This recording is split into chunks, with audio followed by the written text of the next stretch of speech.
Name code Dustin here, Fantasy Smack Talk. Yes, that is the name of our website. We're going to roll with it. All right, before we get into it, we're going to start off with a little rant out of Dustin Barkley. So go ahead and start us off there, guy. This is about the time of year where a lot of minor leaguers start getting a lot of hype, start getting called up. Dynasty leagues, keeper leagues, yes. You have to pay very close attention to all this stuff. You got to be ahead of the game, ahead of the rest of your league, picking these guys up before they get called up. But one thing that does bug me, and one thing that I feel like is a mistake that a lot of fantasy baseball players do, is pay too much attention to minor leaguers and redraft leagues. Yes, they can come up and have an impact. Look at Bryce Harper. Look at Trout. Those guys are playing well. Rizzo's a guy that's going to be getting a lot of attention soon. Bauer's a guy that's going to get a lot of attention. These guys could have instant impacts, but there's a lot of other guys that are going to get called up that are going to get a lot of hype. People are going to run to the wire and pick them up. And yes, they might have a little bit of value. They might, you might say, hey, they batted 280 and hit 15 home runs, after the All-Star break. But, a lot of other guys with more experience are going to do that as well, and there's a much better chance that they're going to do it. Guys like the first guy I'm going to talk about in the waiver wire portion of this show. But it's very rare for a rookie to be called up and have an elite fantasy impact season. Yes, they might do okay, but they're not going to be those stellar guys that really produce. It's really tough for them to sustain it. They might come up and blow up at first, but eventually the book's going to come out of them. They're going to slump. But guys like, and Dustin, let's just start with the waiver wire. Who are you talking about? Stop the foreshadowing. Alan Craig. Pick him up. Pick this guy up. Newsflash, this guy's good at baseball. He's only on about 65% of leagues. And this is the kind of guy I'm talking about. Those are the guys in redraft leagues that you really should be putting on your team. Guys that can help your team now, and guys that can have that kind of elite season. Guys that already have major league at-bats. Guys that did have success in the minors.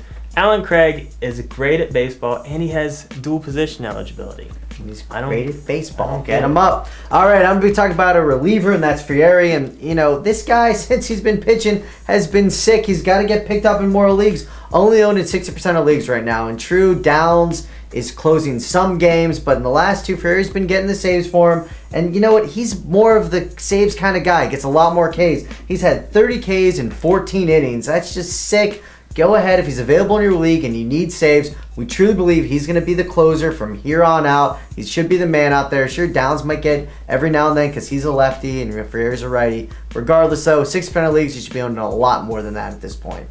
All right, let's move into deeper leagues. Some guys that you should take a look at. First guy I'm going to talk about, Stephen Pryor out there in Seattle. League not necessarily having the best season right now as far as the closer out there, but he does have somewhat, I would say, of a long leash right now. But Pryor's a guy to keep a very close eye on. In 28 innings pitched in the minors this year, he had a .06 ERA, 39 Ks in 28 innings. If league starts slipping up, I think they do see closer potential in this guy. I think that's kind of why they called him up, just to kind of get him in the bullpen and see what he can do. I could see him taking over that role.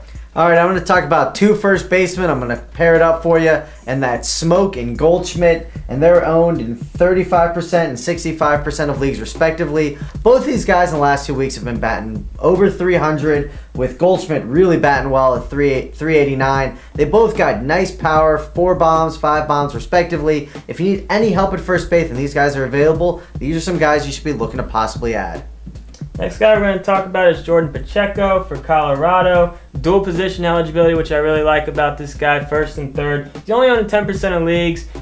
He in 67 at-bats in the minors before getting called up this year, he was batting .433. Here's a guy that's had some success in the minors. He's having some instant success already in the majors.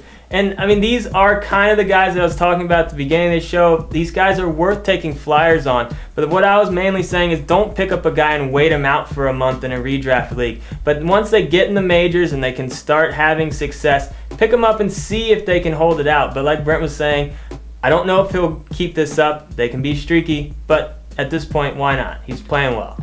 All right, next guy I'm going to talk about is Brantley out there with the Cleveland Indians, an outfielder. He's been playing really great. Again, I'm looking at a last 2 weeks kind of time frame, but batting .375. He's got 3 bags, 11 ribbies. He's been solid across the board. He's a great guy in deeper leagues to be looking at if you need some help at outfield. Moving on, 2 young starting pitchers that have a big upside. Jared Parker's a guy that's had a lot of hype around him, but still only owning about 10% of leagues, which I'm surprised about. And then Felix Doubront for the Red Sox, starting to get a little bit more owned in a lot of leagues, owning 45% of leagues right now. These guys have been pitching great lately. Parker only 1 earned run in his last 21 innings, and Doubront in 5 of his last 6 starts, he's had a quality start. 5-1 record during that span, over a K per inning. Both these guys are solid guys to look at in deeper leagues, and I think they could have decent second halves. All right, the last guy I'm going to be talking about is Gordon Beckham. Got a little bit of a soft spot for this guy. I loved him so much a couple of years ago. Didn't really pan out. I loved him last year. He was up and down. I didn't even think about drafting him this year. But I'm kind of thinking about picking him up now. As of late, he's been batting right around 300. He's gotten a little bit of power. He's got 3 home runs in the last 14 days. And he's got second base eligibility. If you got a guy like Ricky Weeks on your team, who's coming around a little bit, but regardless, got a guy like Ricky Weeks starting, you need a little second base help. Beckham might be a guy, might be turning the corner finally. I do got a soft spot for him. One guy I'm going to talk about to add. I'm just calling it to the watch list, even though he's owning 25% of leagues. Talk about a soft spot, by the way. Because I think he's only on 25% of leagues because people drafted him and just haven't had the time or whatever to drop him yet. But Liriano, he's had 2 really good starts in a row. He went to the bullpen. He's come back. Watched him pitch a little bit last night. He was still a little bit all over the place, but he was looking pretty good. His Ks have been there. I just think it's definitely time to keep a very close eye on him, pick him up in deeper leagues. I think Liriano might be coming back a little bit. He's still a twin, and Dustin still loves him. All right, let's get into that answering form questions. Of course, you can log on to FantasySmackTalk.com/forums, or just go to the website and hit the little form button. Ask us any question, we'll be answering them. And the first one, there's a little form button. It says little form, a little stupid click. All right, first one comes from Fantasy Guru. He wants to know, should Gio Gonzalez for Matt Kemp? Who's winning that side of the trade? I mean, it's a long season. If you can get Matt Kemp for Gio Gonzalez, lock. There's really just... Do it! There's no reason not to do this trade. I mean, the only reason I would even consider it just a little bit is if you've dug a really big hole and you just can't afford to take on an injured player. I mean, Kemp's probably going to be out for another solid, 3-4 weeks. But if you're at all in any type of decent shape, you got to do this trade. Matt Kemp's a first-round pick. You got to do it. All right, next one comes from Crass124. What do we think about him getting Kelly Johnson and Ian Kennedy for Matt Joyce and Kyle Lausch?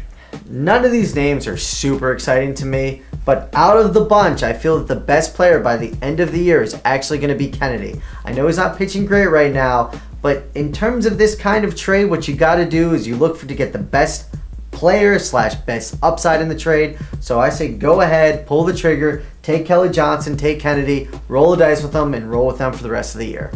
So that's our bi-weekly baseball show. Football just around the corner. We're starting to get our rankings together. Gonna have some shows start coming out soon. So if you want to start talking some football as well, get into those forums. It's a little button. It's a little stupid. Push the little button on there. I'm Dustin. This is Nameco. Catch you later.